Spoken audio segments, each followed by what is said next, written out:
What's up, everybody? I'm Mike Cantalupo. Normally right now I'd be working on a list video, but we need to discuss what happened last night in the NBA. DeMarcus Cousins to the Pelicans. I need to share my reactions, and I need to hear your reactions also. So tweet us, follow us right here.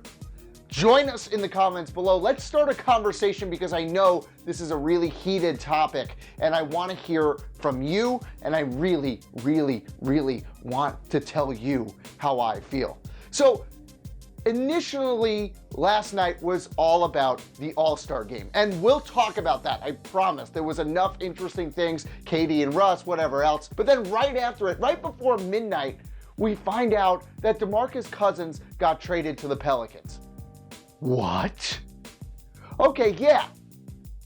There were trade rumors going on about DeMarcus Cousins. Even last week, I made a video thinking that DeMarcus Cousins was going to the Raptors. That made a lot of sense to me, to make the Raptors a real contender in the East. Now the Pelicans are only, 2.5 games out of that 8 spot right now, in prime position to take over with Anthony Davis and DeMarcus Cousins now on the same team. And then, it kind of shakes up the West a little bit. If you're the Warriors right now, sitting pretty at that 1 spot, and you're looking at who you're going to play in the first round, now potentially an 8th-seeded Pelicans with Anthony Davis and DeMarcus Cousins, that's kind of scary. Do I think they're good enough to actually beat the Warriors in the first round? No, probably not. I mean, crazier things have happened. But getting Cousins adds a lot to the Pelicans' repertoire. Now they have the best 2 big men in the league, and they also now become a free agency destination. Cousins is a free agent in 2018, and that's going to be really interesting, but they get a season and a half at least with him, and if they build something, I'm sure that Cousins will re-sign. It's going to be awesome as just an NBA fan in general to watch Anthony Davis get better from DeMarcus Cousins to get better from Anthony Davis, and Drew Holiday to get better also, and I guess the rest of the Pelicans organization, and then have a new team in the West that could face off with the Warriors and whoever else. But for the Kings, I don't think this was as bad of a deal as everybody says it was. For Cousins, I'd be happy if I was DeMarcus Cousins. Sure, he's not getting the $20 million, but he has the chance to re-sign for the Pelicans or any other team for $18 million, so come on. Plus, he also gets a chance to finally play for a winning team. But for the Kings, he hasn't produced a single playoff victory for the Kings. I think Cousins has been on the Kings for 5 years now, and he's produced nothing. Do they even have a 30-win season in those 5 years? Maybe 1 or 2? So yeah, it's time to go in a different direction. Do you think that they could have gotten more? Maybe. But they would have had to sign Cousins to the largest contract in NBA history if they wanted to re-sign him in 2018. So getting rid of him now instead of getting rid of him for absolutely nothing makes sense. I mean, don't you think if there was really a better offer on the table, they would have taken it? Sure, they trade away their stars, but they get the Pelicans' first-round pick, which looks like it's going to be somewhere in the middle of the first round, unless Davis and Cousins don't mesh, and then that could become a top 10 pick if need be. Plus they get the 76ers second round pick, which is, going to be pick number 35.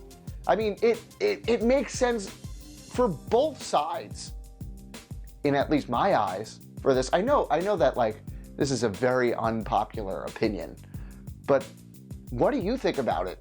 Talk to me, tweet at me, tell me how much of an idiot I am. I don't really care. I'll have a conversation with you. We'll try to have some friendly debate about it. But there was another thing that happened in the NBA last night. After weeks of, right before the All-Star break, KD and Russ finally played each other, and there was a lot of animosity, to say the least. And then even just 2 nights ago, they walked right past each other without talking to each other. And for weeks now, we've been thinking about what's going to happen? What's going to happen? Are they going to get on the court together during the All-Star game? Is Steve Kerr actually going to put them both on the court at the same time? Well, it happened. And it was awesome.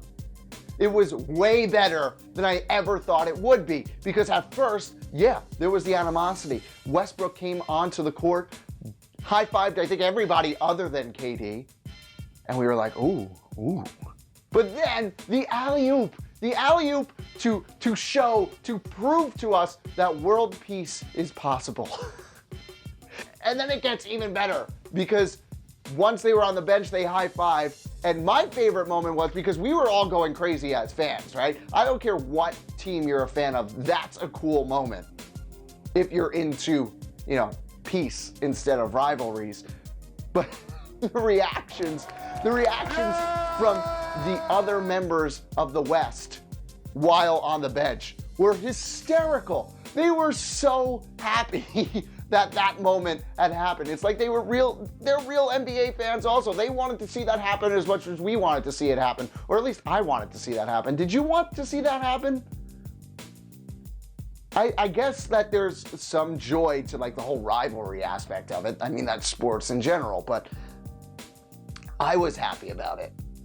Let me know if you were happy about it. Let me know what you thought about the Cousins trade. Join me in the comments below. Tweet at me, follow me, like and subscribe. Please like and subscribe so that we could put out more videos like this one. And we put out videos, whether they be like this or list videos or whatever else. We're trying to, get our repertoire a little bit larger. So start clicking on these videos, please. Subscribe, like, all that stuff. Until next time, I'm Mike Cantalupo. Thanks so much for watching.